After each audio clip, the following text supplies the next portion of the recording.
All right, welcome back. We're going to continue with C.S. Lewis's The Great Divorce. We're in chapter 11, where a ghost is talking to a spirit, and the ghost is a woman who has lost her son Michael, and loves him so much and misses him so much. And she's talking to her brother, who is trying to convince her that that kind of love has only led to her being in hell.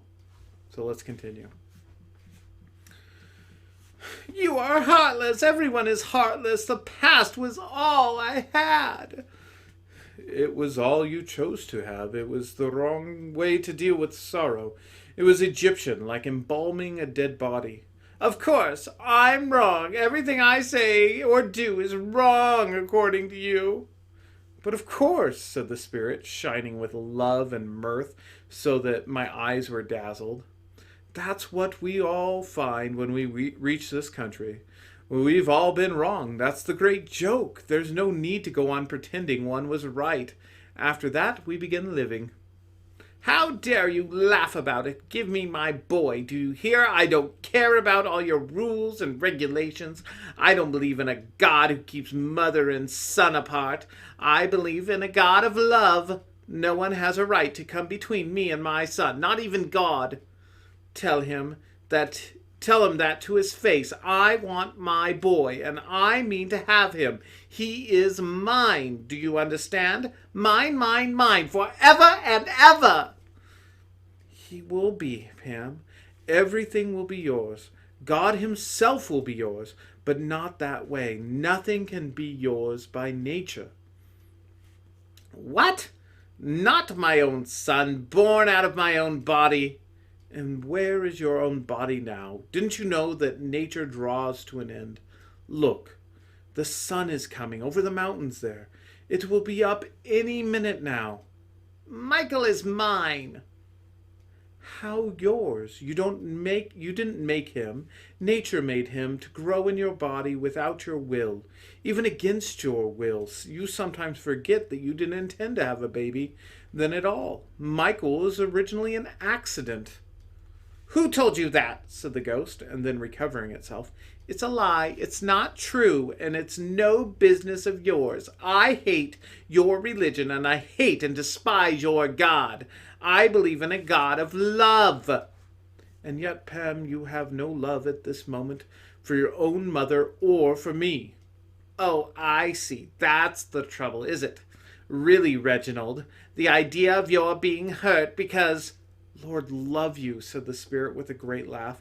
You needn't bother about that. Don't you know that you can't hurt anyone in this country? And the ghost was silent and open-mouthed for a moment. More wilted, I thought, by this reassurance than by anything else that had been said. Come, we will go a little bit further, said my teacher, laying his hand on my arm. Why did you bring me this way, sir? Said I, when he had passed out of earshot of this unhappy ghost. It might take a long time, the conversation, said my teacher, and ye have heard enough to see what the choice is.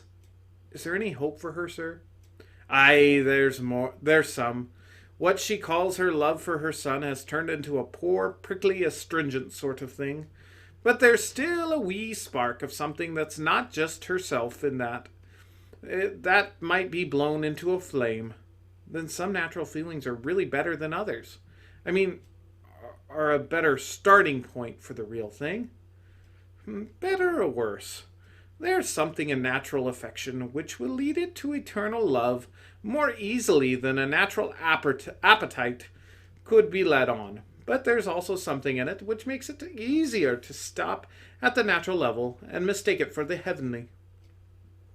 Brass is mistaken for gold more easily than clay, and if it finally refuses conversion, its corruption will be worse than the corruption of what ye call the lower passions. It is a stronger angel, and therefore, when it falls, a fiercer devil. I don't know that I dare repeat this on earth, sir, said I. They'd say I was inhuman. They'd say I believed in total depravity. They'd say I was attacking the best and the holiest things. They'd call me, it might do you no harm if they did, said he. And I really thought, with a twinkle in his eyes. But could one have the face to go to a bereaved mother in her misery when one's not bereaved oneself? No, no, son. There's no office of yours. You're not a good enough man for that. When your own heart's been broken, it will be time for you to think of talking. But someone must say, in general, what's been unsaid among you these many years, that love as mortals understand that word isn't enough. Every natural love will rise again and live forever in this country, but none will rise again until it has been buried. The saying is almost too hard for us. Ah, but it is a cruel not to say it.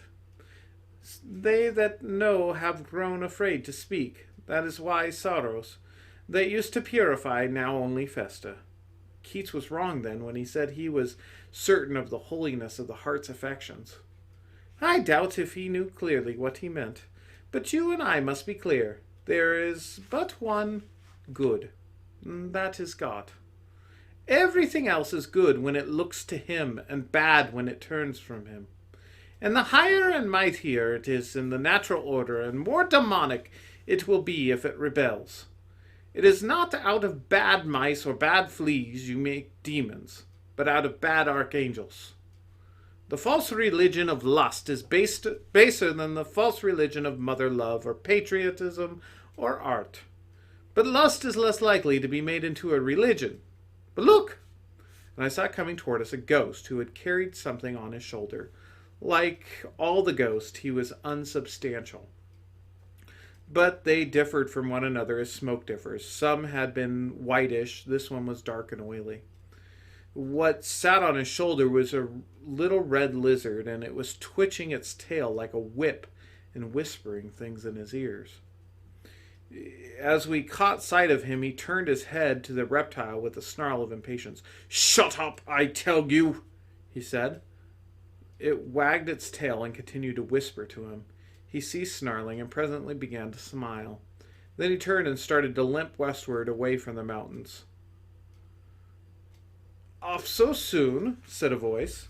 The speaker was more or less human in shape, but larger than a man, and so bright that I could hardly look at him.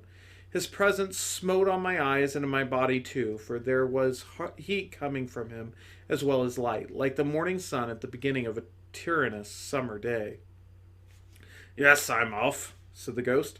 "Thanks for all the hospitality, but it's no good, you see. I told this little chap," and here he indicated the lizard, "that he'd have to be quiet if he came, which he insisted on doing, of course.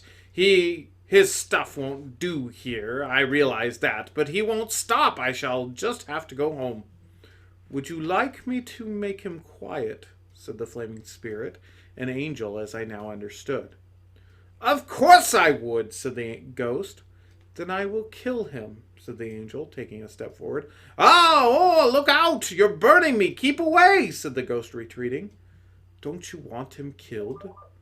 "You didn't say anything about killing him at first. I hardly meant to bother you with anything so drastic as that." "It's the only way," said the angel, whose burning hands were now very close to the lizard. "Shall I kill it?" "Well, that's a further question. I'm quite open to consider it. But it's a new point, isn't it? I mean, for the moment I was only thinking about silencing it, because up here, well, it's so embarrassing." "May I kill it?" "Well, there's time to discuss that later." "There's no time. May I kill it?" "Please, I never meant to be such a nuisance. Please, really, don't bother. Look, it's gone to sleep of its own accord. I'm sure it will be all right now. Thanks ever so much." "May I kill it?" "Honestly, I don't think there's the slightest necessity for it. I'm sure I shall be able to keep it in order now. I think the gradual process would be far better than killing it." "The gradual process is of no use at all." "Don't you think? Well, I'll think over what you've said carefully. I honestly will. In fact, I'd let you kill it now, but as a matter of fact, I'm not feeling frightfully well today. It would be silly to do it now.